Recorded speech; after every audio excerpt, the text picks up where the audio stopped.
They are overburdened with assignments and deadlines. But what I'm going to say would actually be pretty useful in facing the pressures that they are facing right now. As Professor Shastri mentioned, I was trying to keep it hidden, but I sort of belong to your tribe.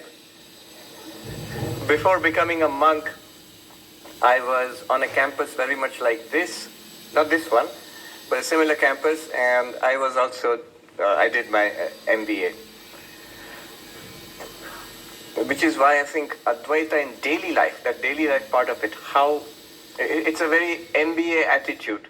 And philosophy is fine, but how can we get something which will be useful for us right away, right now?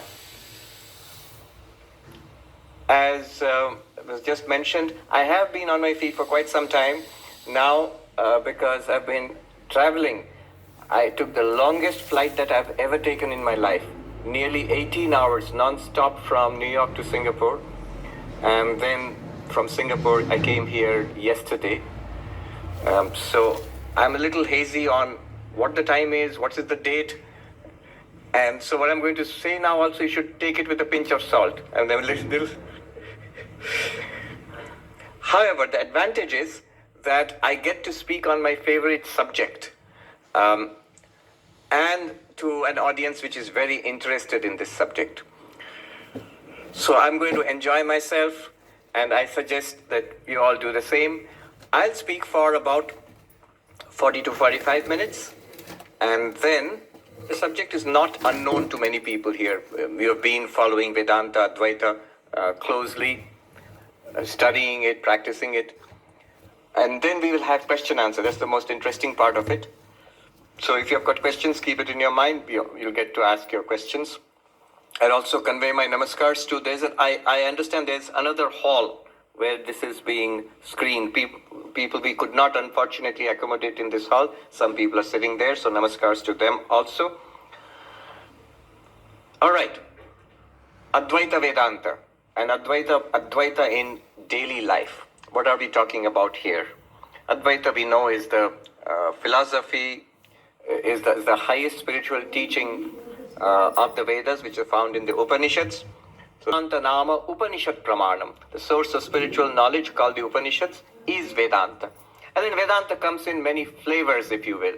It's been taught, interpreted, systematized by great acharyas into these wonderful, grand edifices of schools of thought. The non-dual school, Advaita Vedanta, which is the primary interpretation which I will use today. But also, we must acknowledge, because we are here in this land, this is the land where the main streams of Vedanta, they have confluence here, like Triveni, Advaita, Vishishtadvaita, Dvaita Vedanta, all in this most holy land.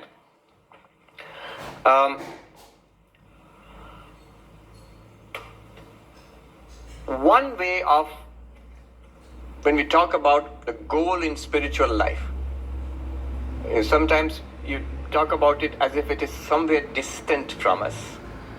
What I mean by this is, sometimes when you're driving along in the United States, you see this, some church has put up a big billboard, it says, heaven is a place. That's all it says. Heaven is a place. And then below it will be written, call 1800 for some. So they will give you some knowledge about heaven. But notice, when it says heaven is a place, so heaven is some place, not this place. It is some location, it is separated from us by distance. So the goal, some distance of somewhere else, not here. That's one way of putting it. And that's there in many of the theistic religions of the world. Advaita Vedanta, so I'm doing what marketing people might recognize, first a hard sell of Advaita, advertisement. So it creates interest in that. And I'm not alone in this.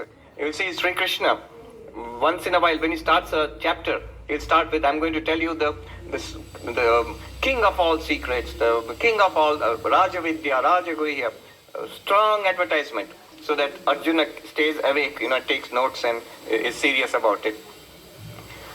So one of the advantages of Advaita Vedanta, as I see it, is that what Advaita is talking about is not distance from us in space. It's not that there is Brahman, Atman, Moksha somewhere there. Somewhere there. Not here. No. Advaita says what we are seeking in Advaita is here. It's there also. It's everywhere, but also here. The goal that we are seeking in Advaita is not separated from us in time. So another billboard, these are actual billboards I saw. It says that after death, very ominous statement, after death you will see God. So it's as if a little scary also. And again below that, call 1800 for now. But notice, I immediately noticed the language. After death. After.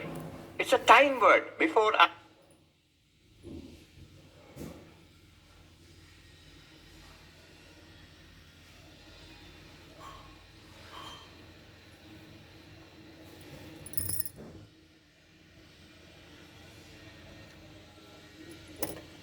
Into some spiritual state. Post-mortem spirituality. So that is also possible. Or you attain to some divine entity, God. So spiritual journey can be from one space to another, one place to another. It can be from one time to another. It can be from one entity to another entity, or one object to another object, one thing to another. But in Advaita Vedanta, we are denying all of that. We are not.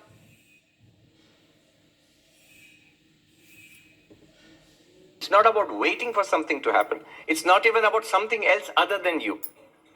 If it's not a journey in space, if it's not a journey in time, if it's not a journey in object, vastu, then what kind of spiritual journey is Advaita Vedanta? It's a journey from ignorance to knowledge. From not knowing, not realizing, not getting it, not waking up to it, to knowing it, realizing it, getting it, to waking up to it. Now, here's the interesting thing, that if I say God is in heaven, I am safe right now. Or God is after death, you will see God, then I am safe right now. Because if you ask me, why don't this God you're talking about, why can't I see God now? Well, because God is, you will see only after death. You're not dead yet, so you're not seeing.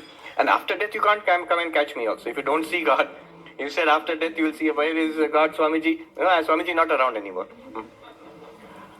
But the teacher of Advaita has a problem, has a big challenge. The moment I say, make grand claims like, right here, right now, you are that reality, we're going to talk about Atman, Brahman, then the immediate challenge will be, I don't feel that I am Atman, Brahman, right here, right now. Right now I am Aham Brahmasmi. If you're saying that, I don't feel it. Show me. If it is right here, if it is right now, how can we realize it? How can you demonstrate it to me?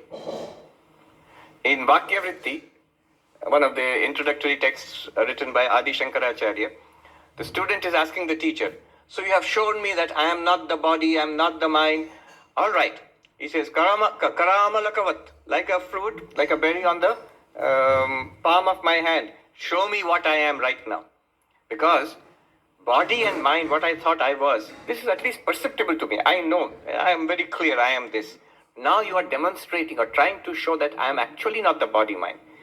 Then, what am I? As clearly as I see myself as the body-mind, at that level of clarity, please show this Atman to me, what I am. That is the challenge that the teacher of Advaita faces. And I am firmly convinced that this is something that Advaita can answer to the satisfaction of any rational mind. This is the beauty of Advaita Vedanta, the power of Advaita. I talk to neuroscientists, philosophers in the West, here also, people who are not particularly religious or spiritual.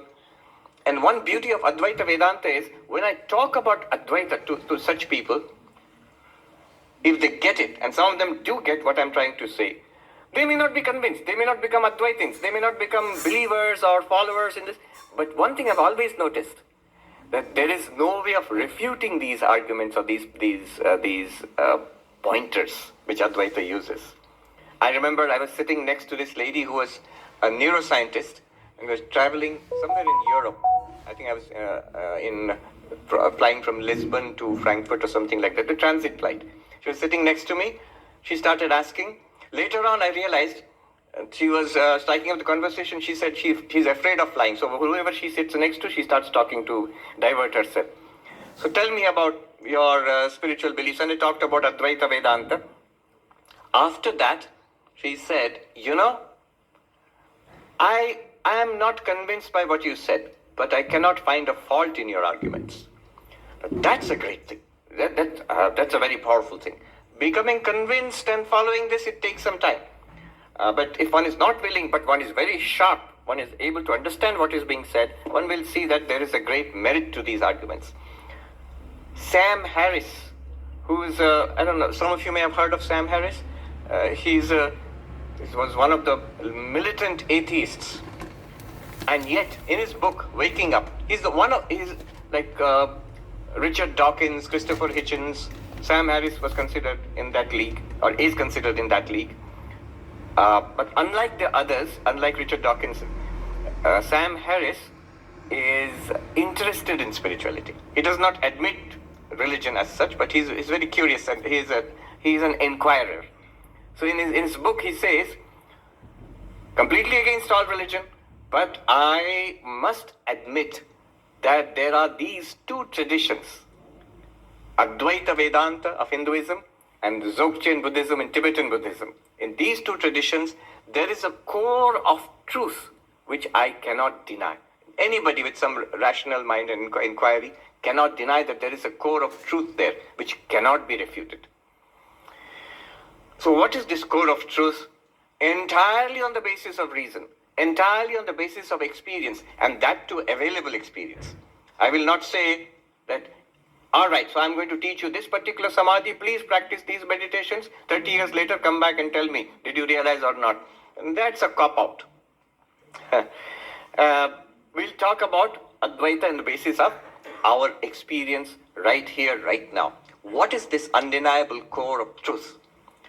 How can we discover it? And what can it do for us right away, starting here, in our daily lives, how it can be effective for us?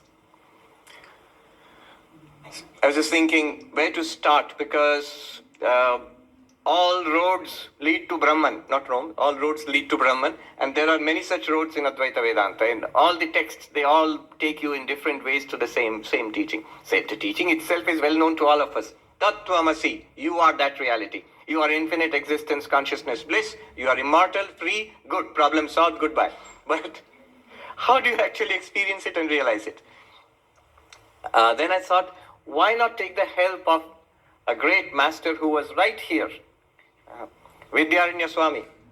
600 years ago, he wrote a number of books, but he's most famous, and justly so, for Panchadashi, which is 15 chapters on Advaita Vedanta. And in that book, in the very beginning, he does something dramatic. In about 8 or 9 verses, after the invocation, after Mangalacharana, the next few verses, up to verse number 10, from verse number 3 to 10 or 4 to 10, 3 to 10, there, using entirely experience and reason, he demonstrates that you are Brahman. Arguments. He demonstrates that you are Brahman. And I will today borrow a verse from Vidyaranya Swami. The first one he uses when he starts the teaching, after the pranam to Guru and Ishta, when he starts the teaching, the first verse. We will base our inquiry today on that verse. Shabdasparshadayo vedya vaichitryadyagare prithak tato vibhakta tat samvid aikarupyana bhidyate. Incisive. I mean, if I dwelt on the implications of that, just the philosophy of that would be the whole lecture. But today I want to dwell on the direct experience behind it. What does it mean? It goes like this. Vidyaranya Swami says, take a look at your experience. What experience? Right now, your waking experience, presuming that you're all awake, which may not all be true in a Vedanta class. It's very soporific. And one of the ways of beating insomnia is to listen to a Vedanta lecture. I know some people use the YouTube lectures for that. Your voice is so soothing, Swami. It just Take a look at our waking experience, Jagare, in the waking state. Shabda sparshadayo vedyaha. What do we experience? We see, we hear, we smell, taste, touch. We think, we remember, we desire, we love, hate. We feel anxiety, fear. And all throughout we feel a sense of ego, I. This is our experience. A neuroscientist, Christoph Koch, who has been investigating consciousness, is the forefront of consciousness research. His latest book is The Feeling of Life Itself. So that's what he calls consciousness, the feeling of life itself. You're alive, you are feeling you're experiencing consciousness right now. Vidyaranya Swami starts there. Look at the feeling of life itself. Shabda sparsha adi vedyaha. All the knowables, experienceables. All of these are coming. Thousands of experiences crowd our days. But he says, analytically, distinguish.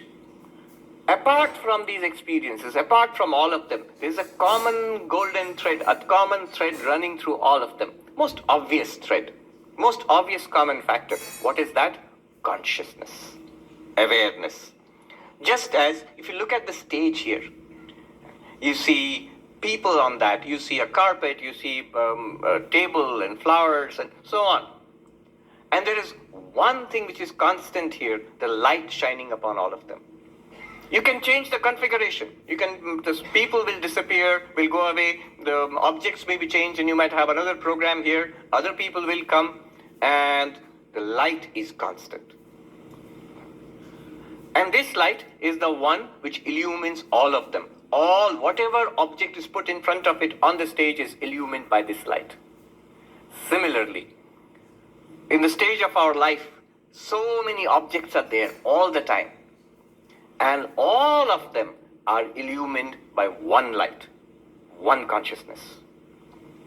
In Kenopanishad, it starts with Keneshitam padati preshitam mana Kena prana pratama prayiti yukta Keneshitam vachamimam vadanti chakshu shrotram kaudeva yunakti.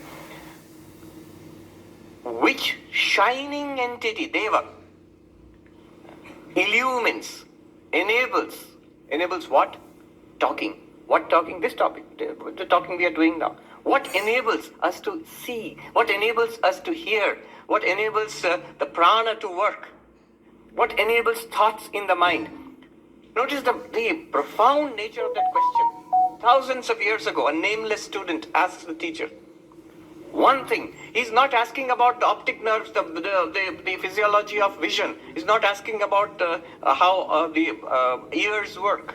He's not asking about psychology. He's asking he or she, whoever it is, one thing which is behind all these experiences. Basically asking about consciousness, about awareness, that which gives us these experiences. Not that it's relevant, but I think the most recent developments in robotics and in AI, computer science and all, they replicate every activity so far attributed to human minds. And they're doing it more and more, sort of scarily better and better. Computers have memories, far more accurate, far vaster than any of us. Computers have senses. I mean, you don't just have to go to a door and in the airport it will open before you. It's a kind of sensor. So computers have senses, computers have decision-making capacities. For the first time I saw this Google car, this self-driving car in San Francisco on the roads. It's a very scary sight. There's a car coming on. Usually sometimes there's a driver without touching the wheel. He's sitting there and the passengers are there. But the most interesting is to see the empty car. No driver, no passenger. Nicely going along next to you. Which means the computers there in that car are doing everything that a human driver is doing. Not only that, there is creativity now. Computers are making paintings. At NYU recently, they showed us, there was a panel, they showed us a group of drawings and said, can you tell us among all these drawings, which is the one made by a machine, computer? Nobody could distinguish. They're writing short stories. And recently, I think one computer won, AI won a prize in some art exhibition, to the fury of artists. Now, what is my point in all of this? My point here is that there is one thing and only one thing which AI, robotics, they have been unable to replicate, even begin to replicate. If you ask a computer scientist, are these machines, are these programs self-aware? They will laugh. They say there is no such thing. We don't even know where to begin. These are not. How do you know? Because we haven't programmed them. All the other things are programmed. They can do these. These are capacities programmed into them. But self-awareness, do they have the feeling of life itself, these machines? No. No. Very interesting. Every feature of the human mind is now being replicated by machines. Except one. Consciousness. Thousands of years ago in the Kena Upanishad, hundreds of years ago, Vidyaranya Swami, he says, consciousness is distinct from the contents of consciousness. Consciousness is distinct from the objects presented to consciousness. In all your experiences, it is this consciousness. Not only that, when you fall asleep, in deep sleep, in dream sleep, when the external world has disappeared, you have forgotten that we are lying on the bed and sleeping, we dream. A dream world comes up. That's entirely different from this waking world. Based on the experiences of this waking world, but it's different. And yet there is one thing common which continues in the dream world. This consciousness which you have right now, this consciousness, right now which we are, this continues in the dream world also. That illumines the objects of the dream, which are generated by the mind. This is sort of like a virtual world, a virtual reality generated in the mind. But same consciousness continues. And when everything shuts down, no external world is experienced, no dreams are experienced, just blankness, the same consciousness continues to illumine that blankness. Next day, what's the story? Same story. A waking state, one consciousness illumining various contents coming and going. Dream state, deep sleep state, and so, Vidyaranya Swami says, and so the story of our life revolves. Day after day, very beautiful verses. Masabdi Yugaparya, Masabdi, he says, Gata Gamyeshu Anekadha. Years, months and years roll by. Lifetimes roll by. Ages roll by. Consciousness is one and shining. Naudeti nastameti. Samvid eka swayam prabha. This one consciousness which is self-luminous. It shines. Shines, we are not using, he's using the material analogy of light, but it means it's awareness. This consciousness is constant. Not only that, this consciousness has been constant in our lives from our childhood. I am not making claims about this. Let us just look into our own experience. What does it feel like? Body has changed from babyhood to childhood to teenage to middle age to old age. Body has changed so much. Mind has changed even more. Liked what we thought, what we loved, hated. I was at Singapore airport late in the night, 3 a.m. and this little kid with his parents was sitting cranky late in the night, and the father tried to bribe him with a chocolate. Now, his only mistake was a chocolate bar. He broke it. And it was disaster for the kid. Started screaming, yelling. Why? To his mind, everything has now been ruined because the bar is broken. You might say it's not such a tragedy. But to his mind, it's a tragedy. That's the kind of mind we all had as kids. How our minds have changed. How our bodies have changed. Has the consciousness changed? Apart from body and mind, apart from mind, isn't it the same consciousness which is experiencing that little kid's mind and today the mature mind, hopefully, today's? Yeah? Isn't it the same consciousness? It is the same consciousness. There's a little logical argument here. So no, why can't we say consciousness has changed? Well, all changes are in the body, are in the mind. Consciousness apart from body and mind does not change. He says, Swami, are you just stipulating? Should we believe you that it doesn't change? Suppose it changes. Well, suppose it changes. How will you know it? If you know some change, that knowing is what? Consciousness illumining an object. If a change is known, it must be something in the object. If it is a change in consciousness, in the subject itself, it can never be the object of knowledge. Vedya. If it can never be known, a change in consciousness, suppose there's a change in consciousness, consciousness changes somehow. If it's at all possible, we'll never know it. If you can never know of it, why even speak about it? Consciousness does not change. You are that. Remember, we are talking all the time talking about you. That's one beautiful thing about Vedanta. It's about the most important, nicest subject in the world. I, me, myself. My favorite subject in the world. So we are talking about you. You are that same consciousness which you were in babyhood, childhood, teenage, middle age, now whatever your age is, and it will continue to be the same. I heard a beautiful story. We have this young man in our ashram, Patrick. He is a great admirer of Anandamayi Ma. Have you heard of Anandamayi Ma, who was there in the north of India in the Yes, oh, she has a picture of Anandamayi Ma right there. So very beautiful story. Paramahamsa Yogananda, who established a self-realization fellowship here, he went back to India for a short while at a visit. In one of the visits, he met Anandamayi Ma. And the story is very, very cute, He gets down from the car to in Anandamayi Ma's ashram, and she would always behave like a little girl. So she ran up to him saying, "Father, where were you all these years? I've been waiting for you." So he was taken aback a little bit. He had never met her earlier. Then he said, "Please tell me something about yourself." And she said, "What is there to tell? I was always like this. I was always like this. And then I was born, but I was just still the same. And then I was a little girl, but I was still the same. And now I am this woman, I am still the same. And in future, I will still be the same." What is she talking about? Consciousness, which we all have.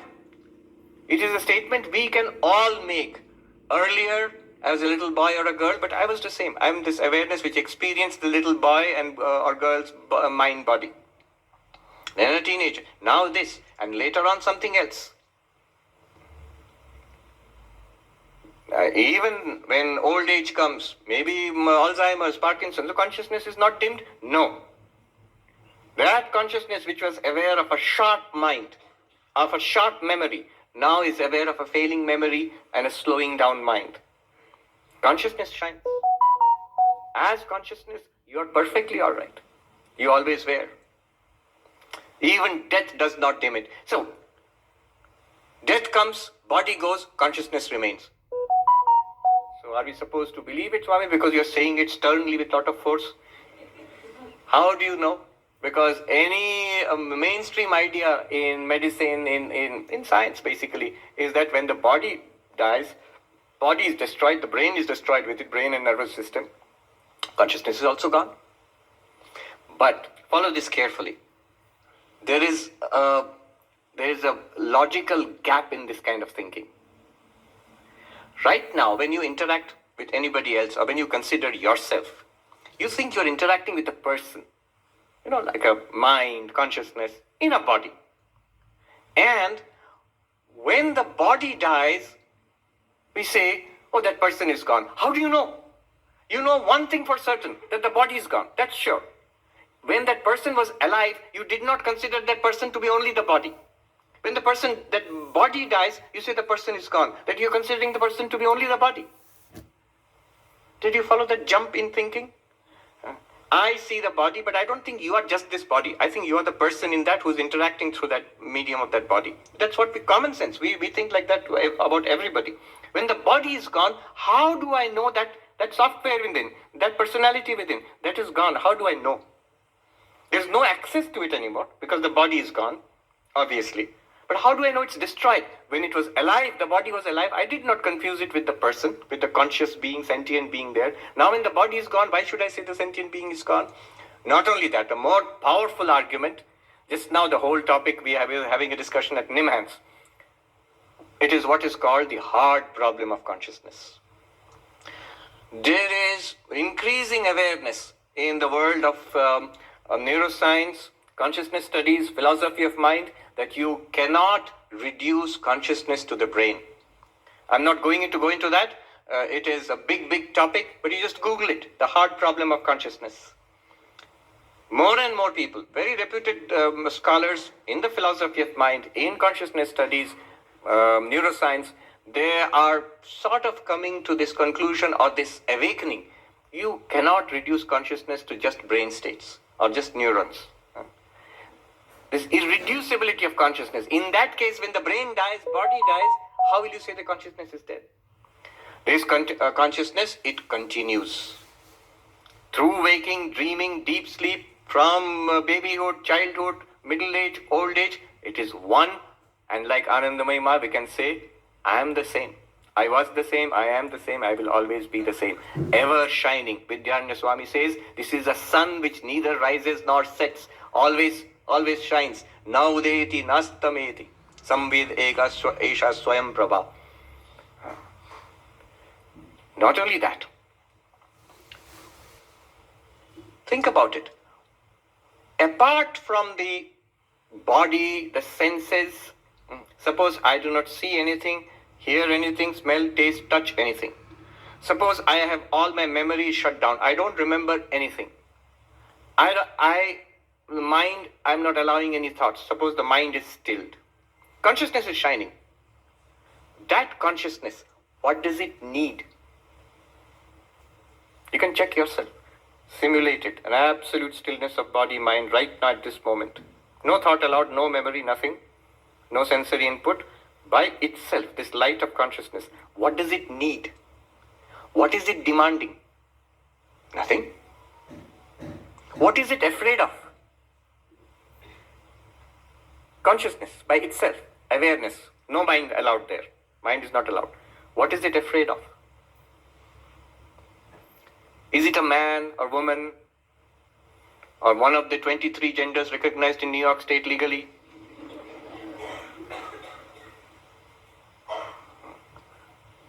See, just as an aside, I have all sympathy for the new gender revolution which is sweeping across the United States, and no doubt it will come here also. But my point is, it is going in the direction of the body. Advaitha Vedanta has no problem at all with any gender preference, but Advaitha Vedanta goes in the other direction, towards this consciousness which is impersonal and beyond gender, beyond the gendered self. What is it afraid of? Is it a man? Is it a woman? Any other gender? No. This consciousness by itself is same in everybody. This is where Sankhya and Advaita part ways. Sankhya says there's separate consciousness in everybody. Schrödinger, he is reputed to have said consciousness is that singular for which there is no plural. Why would you say that? Aren't we all different? Yes, different as bodies, different as minds, different as body minds. But the one light which illumines this body mind, puts on this mask of this mind and this body and says, I am Sarvapriyananda. That consciousness by itself is not Sarvapriyananda. That consciousness by itself is not a mind, by itself is not a body. In fact, the word personality means mask. I was so happy to discover persona. The Greeks, when they would perform in the amphitheaters, they would have, drama, the Greek tragedies and all, big masks they would wear. And those masks had holes in front. And they would speak their lines through those holes. That's why sona, the sound. Persona means mask. We do so much personality development, mask development. It's a really good word. Mind is a mask. Body mind is a mask. What is the mask for? Then what am I without the body mind? Underneath the mask, what am I? I am awareness. And so is everybody else. And it's the same awareness. Krishna says in the Gita, Avivaktam cha bhuteshu, vivaktam iva cha sthitam. I am one and undivided in all beings, as if divided. Shining in different minds, I appear as different personalities. We are, as awareness, one reality. All of us, we are one, literally one. Not in the sense of all our brothers and sisters, that's a nice sentiment. But literally one entity, appearing as many, Ashtavakra says, Mai ananta mahambodau Ashcharyam jiva vichaya Udyanti gnanti khelanti pravishanti swabhavata. I am an infinite ocean of awareness, and in me arise all these amazing sentient beings, jiva. They're like waves arising in this ocean. What do? They arise, they're born. They play around. I was with this monk learning Ashtavakra in the Himalayas, one old Punjabi sadhu. So how he explained it? He says, all these waves, the jivas are arising in this one notion of consciousness which I am. He was explaining in Hindi. Udyanti, janm lete hain, they are born. Khelanti, he says, love, marriage. Then gnanti, fight, divorce. Fight, quarrel, war. At domestic level and international level also, same thing. Gnanti. And then what is the final condition of these jivas? Pravishanti. They all subside back into the ocean of awareness, which I am. Swabhavata, by their own nature. There was this person not so well known in India, Alan Watts. He was in the United States long time before my time, but very popular apparently. I've met some Americans who were very enamored of his talks. Somebody said he was part philosopher and part pirate. So he was very influenced by Vedanta and Buddhism, Zen, the Zen kind of Buddhism. But I love his, there's a little book which is really worth reading. It's called, the name of the book is unforgettable. It's called The Book. And the subtitle is The Taboo Against Knowing Who You Are. The taboo against knowing who you are. At least the first 2-3 chapters are very good. After that, I think he sort of loses the plot. But what is this life? It's like a children's story he tells, but it's so beautiful for grown-up people also. He says, God existed in the beginning. Literally Upanishad. Sadeva Saumya Idamagrasit. Before his entire universe was created, that Sat, one being alone was there. He says God alone existed from eternity to eternity. Eternity is a very long time, so God got bored. Yeah.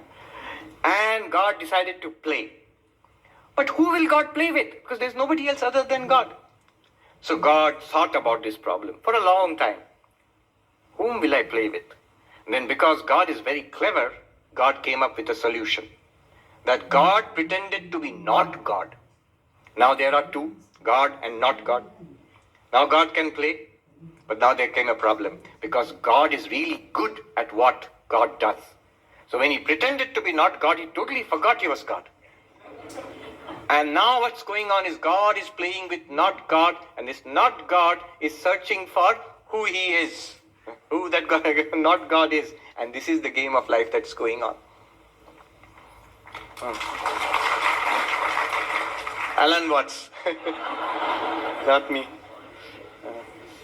A beautiful story, right? This fits more with Kashmiri Shaivism than Advaitha Vedanta. Shiva, who is Jiva? Sri Ramakrishna used to say, in bondage, in ignorance, in the bondage, it is Jiva. Freed from bondage, it is Shiva. Which one? The same one. The same one. There's no two. You, that one consciousness. And the Kashmiri Shaivas are even more bold than Advaita Vedanta. We say that I am under spell of Maya. We have to overcome ignorance. But the way I put it, journeys from ignorance to knowledge. You overcome ignorance by knowledge of realization. I am Brahman. That is the spiritual journey. Kashmiri Shaivas are even more bold. They say, what ignorance? Can Shiva be under ignorance? You are Shiva. Shiva is only playing. As long as you're playing, you remain as Jiva.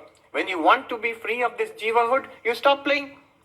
You might say, that's easier said than done. I want to stop playing, but I'm not realizing that I'm Shiva. This is, no, Shiva is now playing at being a sadhaka. Now Shiva wants to be sadhaka. I want to realize who I am. The moment you decide enough of being a sadhaka, one sadhu said in Uttarakhand, कितने दिन साधक रहोगे महात्मा जी सिद्ध नहीं होना है. How long will you remain a sadhak? I remember Swami Sarvapriyananda ji, he told us this story. There was this gentleman, I can tell the name, he has passed away now, Badal Babu. He used to go to Swami Premeshananda ji, a great disciple of the Holy Mother Sharda Devi, who was regarded in our order and by many as an enlightened person in his lifetime, Swami Premeshananda ji. And this Badal Babu, whom I saw in his old age, He was a young student at that time, young man. He would go to Swami Sarvapriyananda, and he loved going to monks, visiting different places, finding out many stories about sadhakas and spiritual practitioners, and he would go and tell those stories to Swami Sarvapriyananda. I met this sadhu in Himalaya. He was like this. He did this. One day, Swami Sarvapriyananda said to him, I'll quote the Bengali and translate. Said affectionately, he said, Ore Badla, Badal, he's affectionately Badla. Sara jagottai jodi Ramkrishna hai, tate tori baki ar amari baki. If tomorrow, why you're talking about one monk? Tomorrow, if whole world becomes Sri Ramakrishna Paramahamsa, everybody is Sri Ramakrishna Paramahamsa except me, except you, then what have I gained or you gained?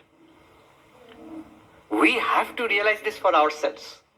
We have to realize this for ourselves. It's wonderful to read books, wonderful to know the stories of great sadhakas. We filled our hearts with devotion, reverence, inspiration. But at one point, I have to say, this is true. I say this on my own authority. I say because I have seen. That you need not say to anybody, at least to oneself, one should be able to say this. So that stage can come. Advaitha Vedanta says, it is right here, right now. You are that. Not as the body, not as the mind, ever-changing body, ever-changing mind, but as the light which illumines this body-mind. And that light is the light common to all bodies and minds. And one step further, I will not go there. Or let me go there. I'll just mention it quickly and then stop. We'll take questions. Very beautiful portion in the 9th chapter of the Bhagavad Gita, which Sri Krishna strongly advises, heavily advertises as the king of secrets. I will tell you the king of secrets. I will tell you the king of all knowledge, Raja Vidya, Raja Guhya. I can imagine how excited Arjuna will be. At last, 8 chapters have gone by, now he's coming to the point. Tell me, question, taking out notebook. Krishna says, all of these beings, I pervade. In all of them, I exist as consciousness. Maya tatamidam sarvam jagat avyakta murtina. By my unmanifested form. The only unmanifest, truly unmanifest is consciousness. Because everything else is an object to consciousness. As this unmanifest consciousness which you perceive yourself. Unmanifest means the pure subject. Which you know, not perceive, but you know intuitively. I am that. Everyone knows it that way. And that consciousness, Krishna says, I am consciousness in all these beings. Step 1. In all beings, I am that one consciousness. We are all one consciousness. And then next, he changes in a dramatic movement. In one of the most dramatic parts of the Bhagavad Gita, next sentence it says, Nacha matstani bhutani. No, next he says that it's not that I am in them. They are in me. Matstani bhutani, he says. It's not that I am in, all these beings are there and I am in them. He says, no. All beings are in me. I exist as consciousness and all these beings are in me. The second stage. Think about it. We think that we are consciousness, there is a mind, there is a body, and outside the body there is a world. Through consciousness and mind and body, I am experiencing the world. That's what we feel. But think a little more. I am consciousness and there is a mind. How do I know that? Is the mind something apart from consciousness? Have we have an experience of my consciousness ending and a mind beginning? Or do we experience a mind in consciousness? Like in a dream. I say I'm standing here looking at a person. But when I wake up, I realize this space and the person all were in my mind. Similarly, isn't it right now?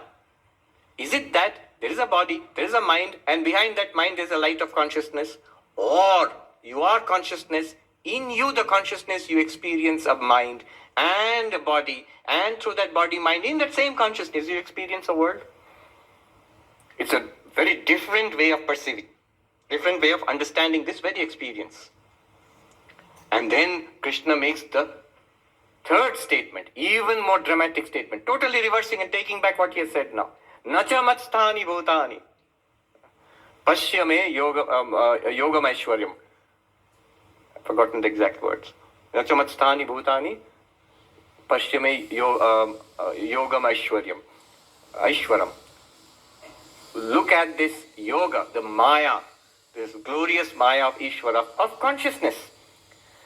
It is not that all beings are in consciousness. Rather, consciousness alone exists. Again, we can understand easily with the dream example.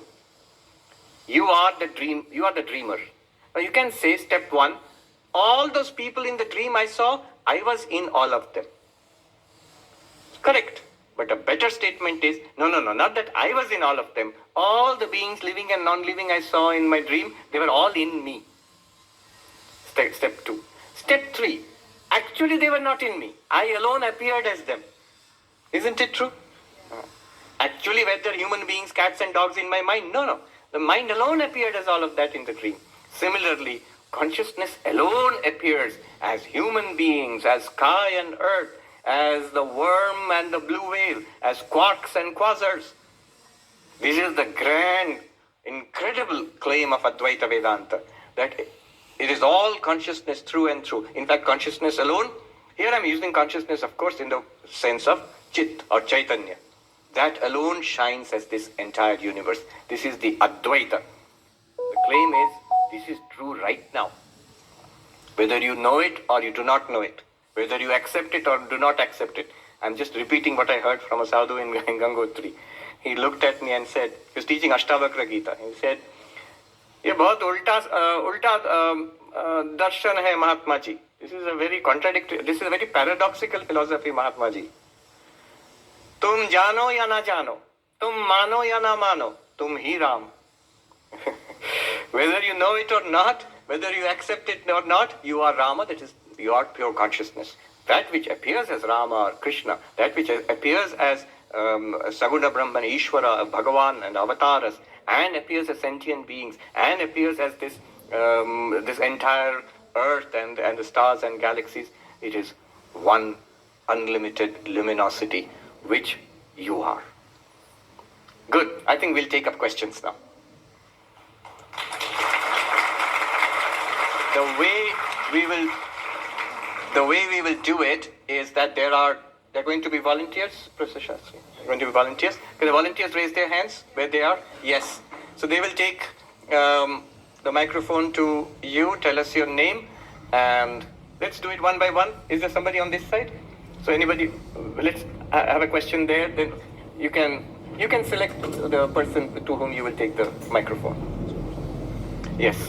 Just pass the microphone to that lady there. Tell us your name and ask the question. Make it brief, to the point. There's an art of asking a question. Namaste. I'm Indira Kadambi. I'm a Bharatanatyam artist. I've been very inspired by your talks, and the past few months, I've been following your talks, and that inspired me to do a production lately, Koham, and which I have shared in the emails. Perhaps you have not seen that. I guess you're busy. And what I have is like the dream state, awakening state. In dream state, it's always like, it's so beautiful. I mean, sometimes it's very sad, happy, and you take different forms, your different things in dream state, right? But why is it in awakening state, you always go back to the same family and same problems? And yeah. So this is one difference between the dream state and the waking state. The stability, I will say, I'm sorry to do this, give air quotes, quote unquote, stability of the waking state. First of all, in the waking state, nothing is stable. Everything is changing moment to moment. But you're right. When we wake up, we go back to the same body, same bed I'm lying down in, same room, same people. Dreams, I seem to recall multiple dreams in multiple contexts, right? So this seems to be one difference. Now here's a lot of subtle philosophy here. There is one group of Advaitins, the mainstream Advaitins, who will agree with you. And they'll say, yes, the waking state and the dream state are different. The waking state is vyavaharika, transactional reality. This reality we are inhabiting. The dream state is not equal to this. You experience it, but it's more like a fiction, a movie, pratibhasika. It's an appearance. And there is an absolute reality Paramarthika, Brahman, which is this one consciousness in which the Vyavaharika appears, and in the Vyavaharika, in the dreams, Pratibhasika appears. The Brahman is the ultimate reality. Rope is the Vyavaharika reality. Snake is Pratibhasika reality. We are not denying the snake, but it's not equal to the rope. We are not denying the rope, but it's not equal to Brahman. And you are Brahman. So this is the traditional method of teaching Advaita Vedanta. This is called Shrishti Drishti Vada. World has been created. You are not imagining the world. It is not subjective idealism. Those who are trained in philosophy, it's not Berkeley and subjective idealism. Why Berkeley? More than 1500 years before Berkeley, the Buddhist Vijnanavadis, they had a fully developed theory of subjective idealism. That's why Shankara attacks the Vijnanavadi Buddhists. That Advaita Vedanta is not subjective idealism. So this waking state is not equal to a dream state. This waking state, as you said, your argument, that's one of the arguments. I come back to a stable reality. So waking state is at least more real than the dream state, not equal. You can hear in my voice some but is there. It's coming. Let me just also add here a very beautiful article, essay published by Professor Arindam Chakravarti. Idealist refutations of idealism. Idealist refutations of idealism. He asks this very interesting question. Why Shankara attacks the Vijnanavadi Buddhists? They seem to be saying almost the same thing. Why does he attack so sharply, vehemently, page after page after page? And closer to our day, why does Immanuel Kant attack Berkeleyan subjective idealism? And he shows almost the same arguments. Shankara 1000 years before Kant and Immanuel Kant, when they are attacking the subjective idealist, they are using nearly the same arguments. In some cases, Professor Chakravarti shows actually Shankara's arguments were much sharper than Kant's. Now the but. But waking is also equal to dream. Let me refute that argument you said. My waking is real, dream is unreal, because in dream I have various kinds of dreams every time I come back to the waking. But that's only in the waking state. If we had dreams within dreams, in the dream state, I would say that I had so many dreams, but I come back to this reality. But that reality is also negated when you wake up. In a dream, we never feel, I'm having so many dreams, different bodies, different... No, each dream feels like a new waking. Similarly, this waking also feels like it's stable, but it's not. It is actually from this waking's perspective and the dream's internal perspective, they are not very different at all. This is the argument used by Gaudapada Acharya in the Mandukya Karika, the second chapter, Vaitathya Prakarana, chapter on the falsity of the world. He uses the dream analogy to deconstruct this waking reality. And there he shows every argument we have for distinguishing dream from waking is fallacious. He attacks every argument systematically. Swami Nikhilanandaji, who is also in New York in the Vedanta, in the Ramakrishna Vivekananda Society there, his book, his translation of the Mandukya Karika is an appendix. You should see the appendix. In the appendix he says, there are those who say dreams and waking are different. Waking is more real, dreams are less real. That's a common sense approach. And common sense, that's one mainstream of Advaita also.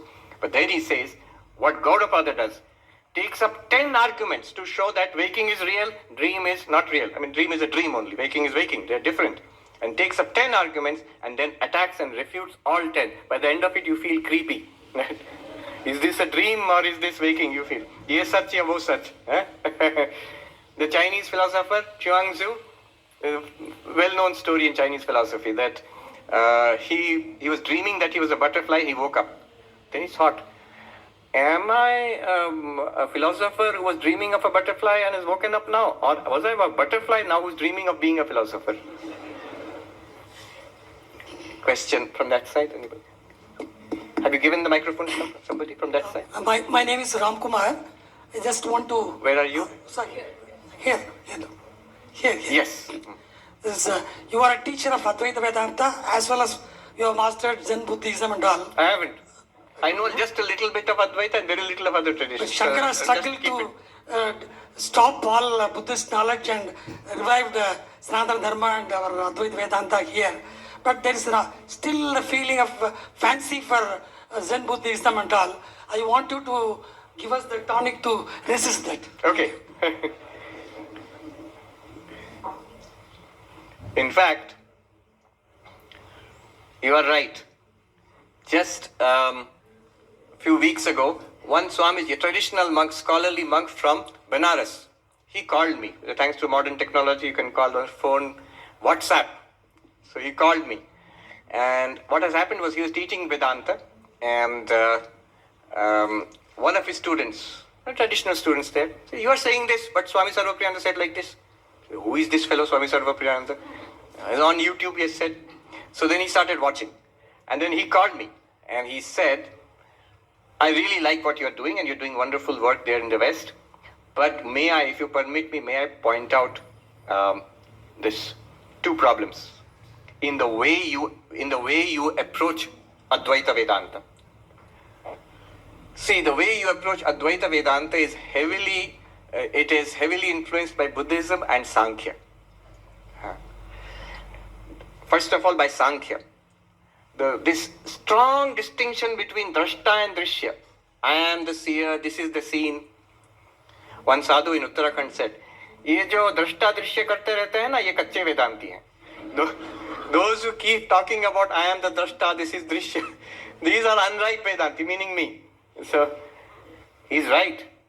Advaita is not about making the difference between seer and the seen. Advaita is about oneness. Is about one Brahman appearing as many. To come to that position, Shankaracharya himself makes it very clear in Aparokshanubhuti. He says, makes it very clear that this distinction between seer and seen is temporary. This is not our goal. We have done this to find out who we are, this one consciousness, and then absorb everything back into consciousness and see that one consciousness alone appears as all. Did you see what I did today? There's one consciousness. Body is changing, mind is changing, waking, dreaming, deep sleep are going, life and death are coming and going, one consciousness remaining separate from all. And then what did I have to do? That Swami told me. See, then you have to work double hard to establish oneness because you have strongly established difference. And so that's one side of it. And the second side of it, he said, the Buddhist influence, it is true that Advaita Vedanta teaches the falsity of the world, Jagat Mithya. But that is something which was developed in very strong debate with the Buddhists. So this Jagat Mithyatva is not a central teaching of Upanishads or Gita. The Brahma Satya, that is the important teaching. And Jiva is Brahman, that is the important teaching. That identity, Mahavakya says that. Jagat Mithya is a very important teaching, but it's like a logical consequence of these arguments. So yes, you are right, sir. In my defense, I will say the reason I approach it this way is it's reasonable. It is analytical. It appeals to the skeptical mind. It appeals to somebody, as you said, the Vedic idea to strengthen that. But suppose someone does not have Shraddha in Vedas. How to create that Shraddha? And I've seen in New York many people who are not interested in religion, spirituality, but they have some hunger. They are attracted by Advaitic teachings, if you put it in a very analytic way. And once they are attracted, I found automatically, without me having to say anything, bhakti develops. And many of them have taken mantra diksha, number of people. Many of them are doing sadhana. But they started with an intellectual curiosity. At that level, you have to proceed entirely on reason. And Sankhya is highly reason-based. So is, say, the kind of Buddhism which I use is Madhyamaka Buddhism, Nagarjuna, the Tibetan Buddhism type. That I have had the luck to study with some good professors.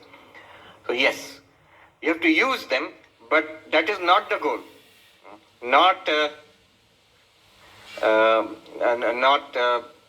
Shunyavada, nor also Prakriti Purusha.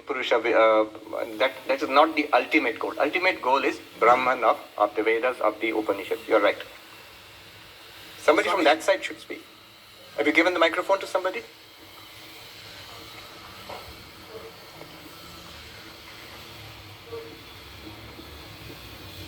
Namaste, good evening. It's a tremendous honor to be here to attend your beautiful lectures. I've been a strong, staunch devotee of yours, following your YouTube lectures for over the years. Tell us your name. Geeta Srinivasan. So, this lectures I hear again and again, and I'm able to understand that we are all Brahman, we are all universal consciousness. I mean, that thought is steeped into my mind very strongly. But how do I translate it into my real life, in the sense, how do you propose I live my life? Yes. Considering the fact that we are all one. Because in reality, in practical reality, unfortunately, when this world seems so real to me right now, I'm gripped with all kinds of anxieties, fears, and the distinction and all that. So what is your proposal? How do we live our life? Because right now I'm not realized. I'm still doing my sadhana to get there. It might take time. Right. It can happen anytime. Right. And that was the first question. And the second question, how best... Hold on to that. That's a very important question. I think many people have that question. So let me just answer that one first. Yes, I'm glad you raised that question, because the topic is Advaitha in daily life. So what we have done, only half of the subject. Now I am this awareness, and mind is there, body is there. As she said, we come back into the same world. This world is also appearing. I understand there is this awareness. In some sense, essentially, I am this awareness. In this awareness, bodies, minds, world all appears. All right, this is where we are. And we are that effortlessly. You don't have to do anything about it. One has to realize and note it. Now, how do you live this? And one must live it. In fact, trying to live it in this world is a very powerful sadhana. In Vedanta, we say Shravana, Manana, Nididhyasana. Now, Shravana means hearing these truths, studying it systematically. You just take up the text, listen to the teacher, understand the basic teaching behind all these texts. All of these texts are saying the same thing, what we talked about today. Manana means whatever doubts come up, one should be able to overcome those doubts. One should be able to have clear answers. I have faced questions from people representing different religions, different philosophical perspectives, atheists. We are actually looking forward to a dialogue with Sam Harris next year. So there are questions with very powerful, very sharp intellects, neuroscientists, psychiatrists, all kinds.